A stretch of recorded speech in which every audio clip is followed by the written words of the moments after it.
feel like the fans have sort of turned on Tyson Fury. Joshua said something quite funny. Joshua said, if Tyson is asking for a 70-30 split, what do you think he's going to offer me? And he's got no belts. What? Joshua's not lasting for no more. No way, bro. No way. No way in the full fight. Joshua can't go into that fight the way he did in the last one. Nah, But it's a build. Old man Wilder. He's gonna take over old man Ortiz in a minute.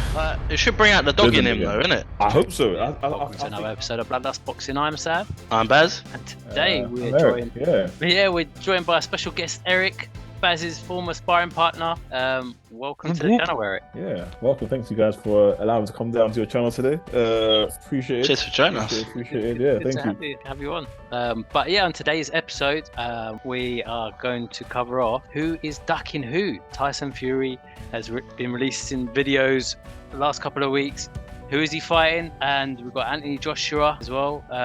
But yeah, let's get to it. Who's ducking who in the heavyweight division? Baz, I'll head over to you first, or whoever wants to jump in. Baz, you go first, Baz. Yeah. Well, there's been a lot of news this week. The whole Tyson Fury AJ saga again. I'm just sick of it. I'm sick and tired of it. I'll be honest with you. It's how many more times does this guy want to call someone out? And just for the sake of it, Tyson's been fighting about 6 different people this week alone. Well, he went over to Australia, didn't he? And for the Joseph Parker fight, and he's talked about 3 different opponents whilst he's been there. Yeah. One of them was Dempsey McKean. That's it. Yeah.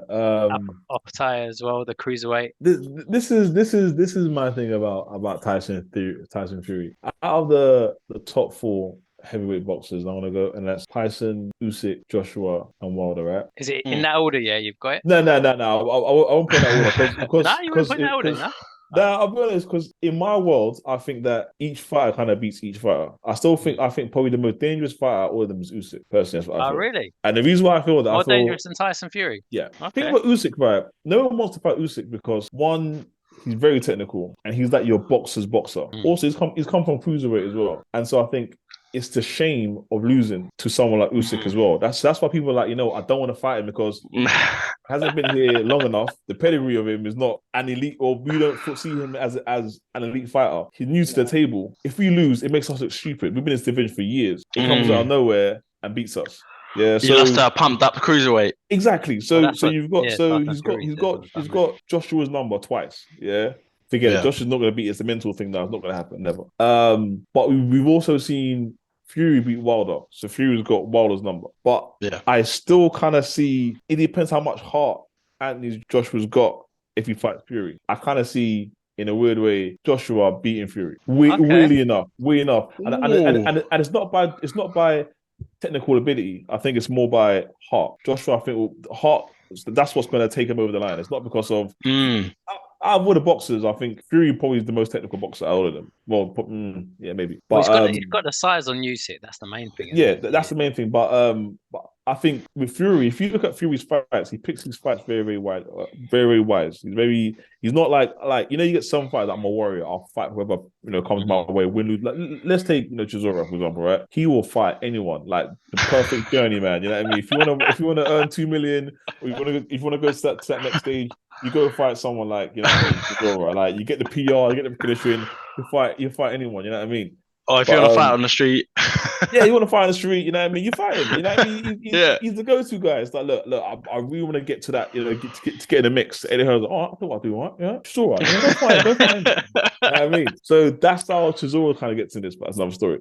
But I think Usyk's the one that gives everyone problem in that division. Because also, if Usyk beats you, if you want those belts back, you have to go to that side of the world where no one wants to go. Well, yeah, he's fighting in meant to be fighting Poland, isn't he? Because obviously it can't happen in Ukraine. And then if he fights Dubois, it's going to be in Poland by the looks of it. Yeah, it's going to be somewhere in Eastern Europe, usually, or maybe Germany. That's where. Surely they'll just go where the money is, though, wouldn't it? Like if it's Saudi or it depends who. I think it depends on who's fighting. If it's one of the elite guys, it's going to be a Saudi, or Vegas, or something, New York, right, Madison Square, something like that. Who holds the cards? Yeah, exactly. But if it's like you know what I mean, like a Dubois, it's come on, you're not gonna go. No one wants to see that fight in Saudi, man. It's not gonna generate enough money. Nah. It's not. And you know for a fact, if you fight in that part of the world, they say that it's harder for you to get a win. It's like it's quite biased, so they say. Allegedly, that's what they say. Well, so, I think the UK's become the center of that now. It's hard to get a win in the UK now. It's like the UK's the new sort of Germany, is it, or Russia? You know, there's been a few shady decisions in the UK, but I think especially on some of the matchroom shows. But what about obviously they're talking about this heavyweight tournament at the end of the year. I'm not sure. Do you think that happened? I don't know. I think it all depends on who fights who and when. So if Joshua fights Fury in September, it's not happening because I don't think they can get a camp quick enough for that. December time. I think they will. Like Eddie Hearns came out today, and I think Frank Warren as well. He's been doing a news round, so I think he's been trying to do a bit of damage limitation for Tyson Fury, trying to put the pressure back on Anthony Joshua because I feel like the fans have sort of turned on Tyson Fury. I know certainly from. And rightly so, because again, Tyson Fury doesn't want to fight no one. Like, and what he does when he knows his stock is getting a bit low, or people start saying, "Mate, you need to fight soon," he'll come out of the woodwork, say he wants to fight so and so, give them a silly offer, like, "Oh, I'll do your fight, 70-30 split." And no rematch clause. They're like, for what? And then it was like, well, I gave him an offer. You know what I mean? You know, I want it. I gave him an offer. Like, it's like, hey, what's the offer? I gave him £40.50, to fight.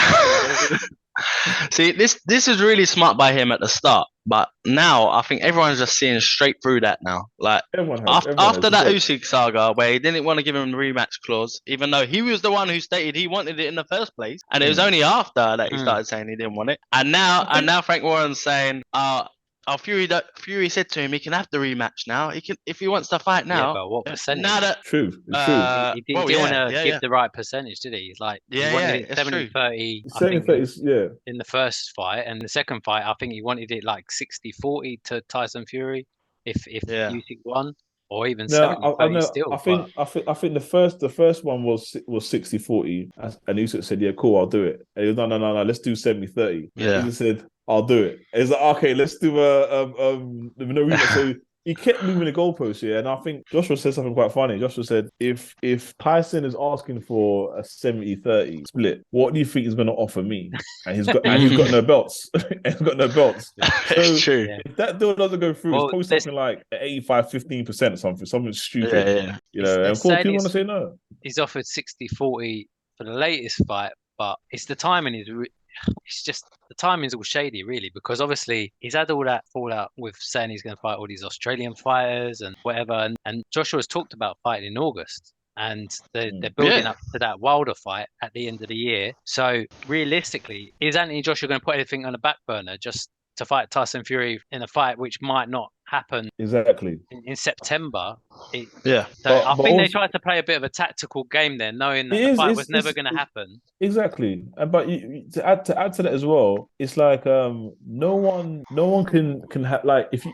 It's like if you're out the ring for so long as well, you lose that ring rust. So you've got to be active soon. So I'm like, unless everyone fights by July, realistically, and then again in December, if you miss that window, you're not going to have another good enough camp for December fight. And if you don't fight no one during that period, then you got your lack of ring experience is just going to go down the pan. I mean, because I feel like that ring rust only helps Tyson Fury as well, no matter what. Of course. Like AJ, ring rust for AJ is a helps Tyson Fury because AJ doesn't deal well with not having fights in a short period of time. Like, and also, when was AJ's last fight? Was got what month?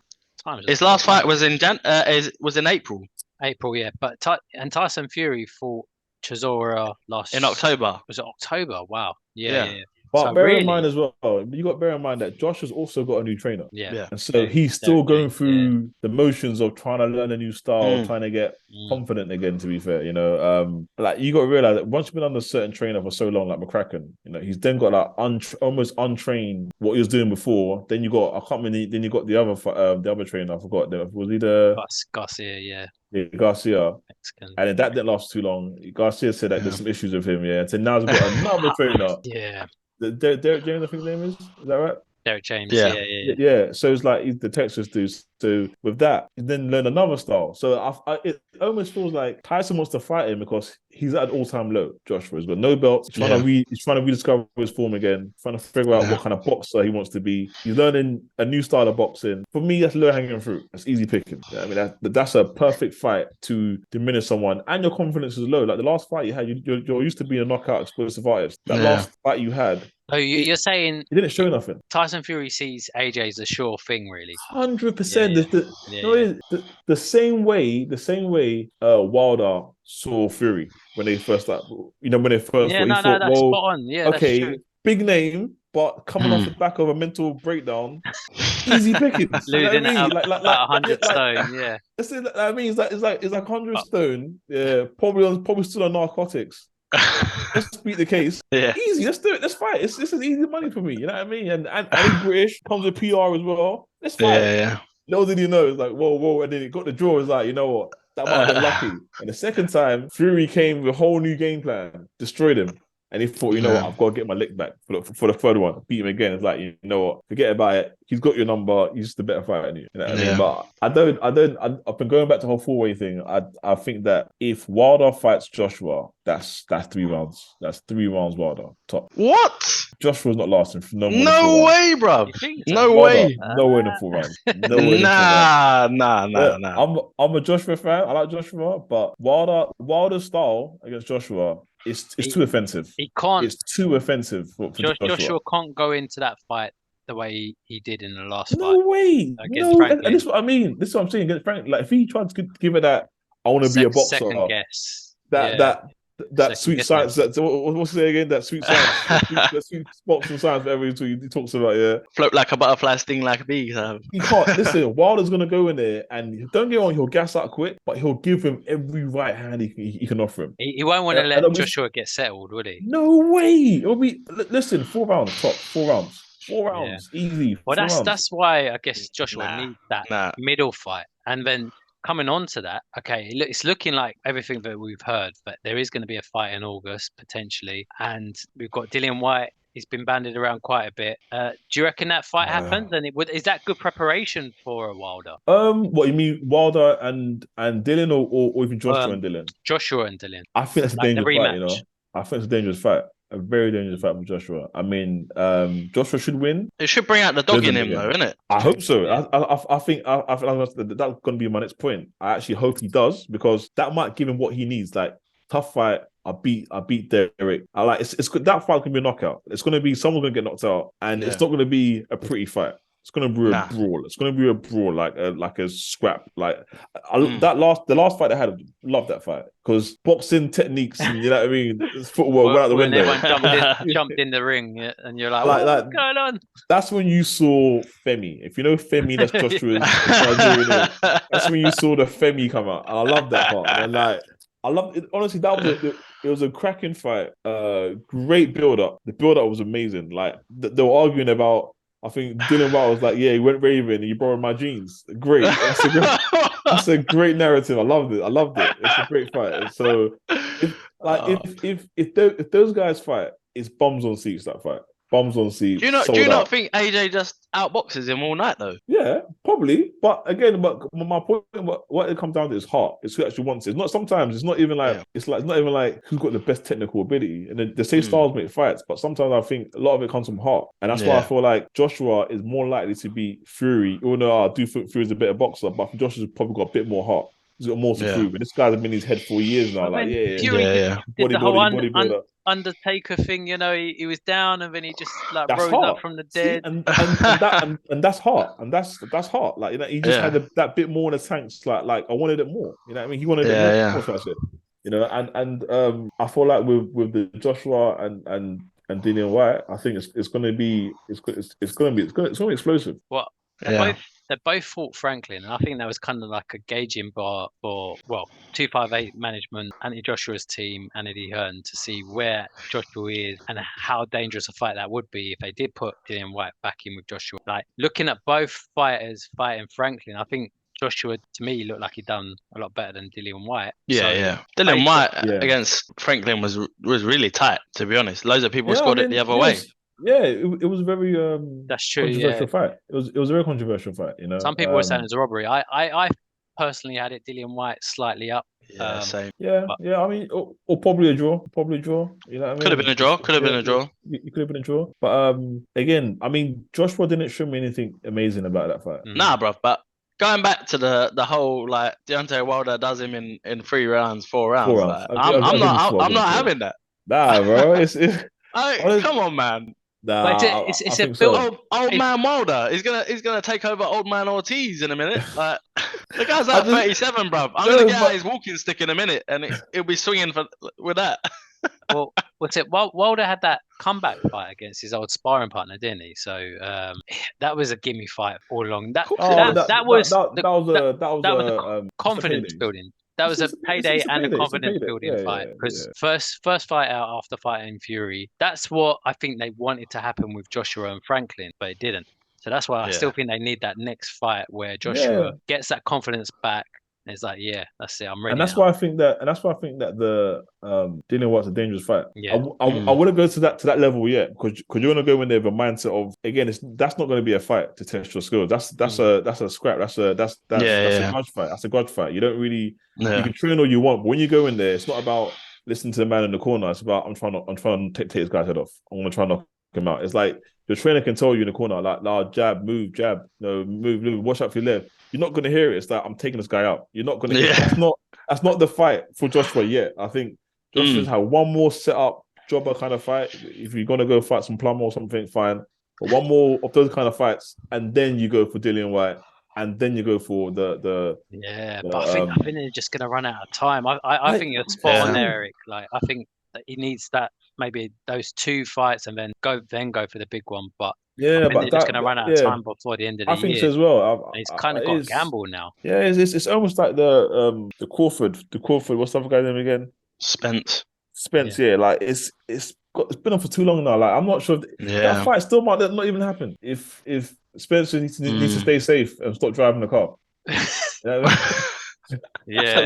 stop driving. Honestly, just stop driving from now until Botch don't drive. Doesn't always live the life, but still manages to do it in the ring. But hopefully there's no hiccups with that fight.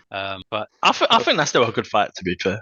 Oh, mate, that's going to be a fantastic fight. That's probably one of the biggest fights we're probably going to see in the last, like, say, 5 years. Yeah. In that division, anyway. It's a great, cracking fight. People trying to wait for that fight for a very long time. There's a few fights that need to happen in our generation. It needs to happen. That's one of them. Buatsi and what's his name? Yard. That's going to happen as well at some point. That's going to happen. We still need to see AJ and Fury. That's going to happen again. Or not again, but it's going to happen. Wilder and AJ has to happen. To be fair, Wilder and Dillian White has to happen as well. There's a few fights we have to go see, but what it is that it's boxing. I think has become too much of a business than anything else. Like, we need to be entertained, and now it's like, well, let's try and protect my own. Let's try and get people guessing a bit more, and then I'll fight later on. By the time it's too late. I like the old days, man. I think this is why everyone's so fed up at the moment with the whole Tyson Fury stuff, because it's just like you just talk on and on and on, and you just want to just fight. Yeah. If you lose, you lose. As long as you give it your all, that's all you can ask for already. Do you think the Saudi money's just thrown a spanner in the works all around? Like, where before people would have, like, been happy to scrap. I think that's why Tyson Fury priced himself out, because he was looking at that money and he's thinking, well, I was being told I was going to get this amount of money if I fight in Saudi versus Joshua, and then that sort of fell away. And then it was like, okay, you're actually going to only get like this amount of money, which is still a lot. But that's the fight in the UK against for the belts. So I think he got greedy there, Tyson Fury, and he priced himself out. And that's a shame, because he's always talks about, like, you know, I don't need the money, I don't need this, I'm good, I'm set for life, and that kind of stuff. So it's like, if that's not your motivator, then what is? You know what I mean? But surely it is, because you're pricing yourself out, and you're pricing other people from fighting you out as well. So that's the part that I don't like. You are just accept you are a greedy guy. You like money, it's fine. Maybe he doesn't want an end to the Fury name. Like, if he gets done in, I mean, that's. His brother's crap anyway. Like, poor. He's easy fight. He's influencer fight. That's what he is. Influencer fight. Yeah. There's one thing I think that the public won't tolerate another gimme fight for Fury. Like, and that's why he's snooking himself. When he fought Chisora, he really put himself in the hole there because you can't do another Chisora, and that's why he's stuck really. It's like Baz being a millionaire. I know that Baz is a millionaire. I know he probably is a millionaire. Who knows? And then I mean, say, oh mate, do me a favor, please, man. I need just like a little like 40K jump in the ring. Don't do me too bad, and then you know what I mean, just sort me out. I guarantee you, after that fight, there were somewhere in O2 eating Five Guys or something. I don't know, Nando's. After that was a brethren fight. Into the point where, definitely. Like Tyson could have taken him down like fourth round, fifth round, right? It took his time. It was like the fourth round. So he was like, I don't want to hurt you. He definitely held back. Yeah, I don't want to hurt you, man. It's like to the point where I watched. Like this fight's actually embarrassing. It's like it's embarrassing, man. Like I would have taken that money and retired after that last fight for Chisora. I would have done that. I would have. Pretty much has now, but I don't know. You never know. But conscious of time, we've got 1 minute 56 seconds. Just final thoughts. I'll go to Eric first. Yeah. Okay, so in terms of what happens next, do you think they get on this year, the heavyweight? No. In the big fights? No. Baz? I think AJ fights Dylan White in August, and I think he does take on Wilder in December. I think that happens, but but I don't think Fury fights Usyk. He's gonna duck him. Yeah. I agree. By the statement. Yeah, I agree. Yeah, I do see Wilder and Joshua. But I don't see a Fury Usyk fight. Yeah. How about you? Okay. I'm the same as you. I think the fight with Wilder happens with Joshua. Definitely, still a little bit of a question mark. Who next for Joshua in August? But I don't really see Fury fighting Usyk this year. Yeah, not unless he's going to get a lot of money, which he's pushing for. But yeah. Anyway, I want to say massive thank you, Eric, for joining us today. Hopefully, you'll come back on the show again. Cheers, bro. It's been great hearing your thoughts. It's been a pleasure. And we have got a competition winner as well for the Bloodlust Boxing hoodie. Will be more on that coming up in a video out. Should be by the end of this week. So, but yeah, if you haven't already, hit that like button and subscribe. And let the sunglasses is on. That's it. You're getting in the jet back to Fiji now. My Bugatti's outside. Yeah, my Bugatti's outside. I'm gonna sort that right now. It. Don't forget to pick me up later, bro. Nah, I can't. No, I won't. All right, cool.